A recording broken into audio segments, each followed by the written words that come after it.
Pipeline Studio is about understanding your workflow and knowing when it's running smoothly. Temporal Debt Forms. Temporal debt is created the moment a system chooses to continue without resolving something it already knows exists. Not a bug, not an accident, a decision. It happens quietly. A pass is skipped. A reconciliation is deferred. An inconsistency is acknowledged but postponed. Nothing breaks, nothing stalls. Output continues. That is why it is so easy to miss. Temporal debt does not announce itself as failure. It presents itself as momentum. The system keeps moving, and movement feels like success. But what is actually happening is displacement. Time that should have been spent resolving alignment is pushed forward, not erased, not forgiven, just carried. This is different from technical debt. Technical debt is tied to structure. Temporal debt is tied to sequence. It is not about what the system is built from. It is about when decisions are made. Every system operates with an internal clock. That clock determines how long assumptions are allowed to remain unresolved. When a system moves faster than it reconciles, it borrows against that clock. The debt forms in moments that feel harmless. We'll clean it up later. This is close enough.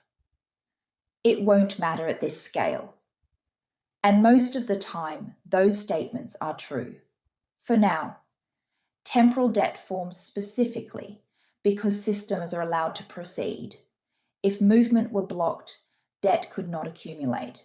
But blocking movement is expensive. So systems choose speed.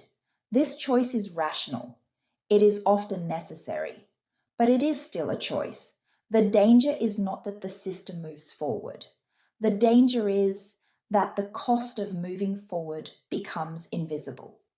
Nothing in the system records the missing time. No counter increments, no warning appears. The debt is stored implicitly in unresolved context. As systems grow, that context fragments. Decisions made under different assumptions begin to coexist. The pipeline carries multiple versions of now at once. At first, this causes no harm. The system compensates. Humans compensate. Finish work absorbs the differences. This creates the illusion that no debt exists. But temporal debt is not eliminated by compensation. It is merely distributed. The more often a system chooses to proceed without reconciliation, the more frequently it teaches itself that reconciliation is optional. This is how debt becomes structural. Not because anything is wrong, but because deferral becomes normalized. Temporal debt forms fastest in high-velocity environments, places where output is rewarded more visibly than alignment, places where stopping to reconcile feels like failure. In those environments, speed becomes proof of health, and health becomes indistinguishable from motion. By the time friction appears, the debt is already embedded, not in code, not in tools, in timing. Temporal debt does not demand payment immediately. That is what makes it dangerous. It waits, it accumulates, and it ensures that when time is finally required, it will be required all at once. This is how pipelines become fragile without realizing it. Not because they are poorly designed, but because they have been borrowing time without tracking the cost. Temporal debt does not mean a system is broken. It means a system has chosen continuity over reconciliation. That choice can be correct, but it is never free. And once it is made often enough, the system will eventually have to answer for it. What makes temporal debt especially dangerous is that it hides inside success.